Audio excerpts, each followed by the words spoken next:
AITA for refusing to pay child support to my ex-wife for our children so she and her husband can save for their other kids. My ex-wife and I are the parents of a daughter who is 17 and a son who is 15. We share custody of our kids 50-50 and we have been divorced for 13 years now. Neither of us pays child support because we have equal time with the kids and we split the costs of everything: school, medical, dental, extracurriculars. I opened up bank accounts for my kids when each was born and I have saved from the get-go, but around 8 or so years ago I came into some money because I was injured at work and I put that money into their accounts. As well as this, a relative died 4 years ago and I was left a sum of money that also went into the accounts for my children. The money I have now saved for them will help them tremendously in their futures, whether they go to college or not. My ex-wife remarried several years ago. Her stepdaughter is 16, she's got a nephew of her husband's they are raising who is 14 and she has a 7 and 5-year-old with her husband.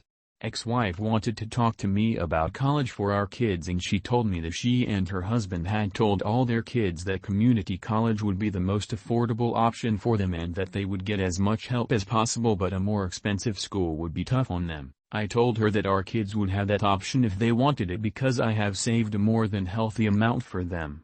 She asked me why I never told her sooner and I told her because I was taking care of our children and it wasn't something she needed to know. A few days after this talk she called me and alongside her husband said that they would like me to pay child support for our kids, so that they can save more money for their other children's futures.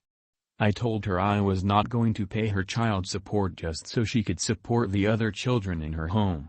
Her husband told me I could always offer to split the money between all of the children.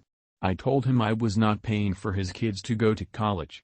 I told them I only had a responsibility to my children. I told them if they wanted to save more money, I would happily take the kids more if they, my kids, want to spend more time at home with me. Ex-wife called me cruel and said keeping 50-50 and paying money so our kids' siblings can go to college should be a no-brainer for me. I told her the day I have an obligation to help her support her entire household is a day in another universe where we never broke up. But we did and she has to accept she is equally responsible for our kids as me. They both told me I was an ass and even though I feel like I'm crazy for asking, I must ask. AITA? EDA. The courts did not order CS because I only make a little more than my ex-wife and I was well below the threshold they use to determine CS in 50-50 custody cases. I have control of the money. My children are aware it is there and we have talked about it, but they are still undecided on their future plans. They do not have access to the money yet. What do you think about it? Write your comments.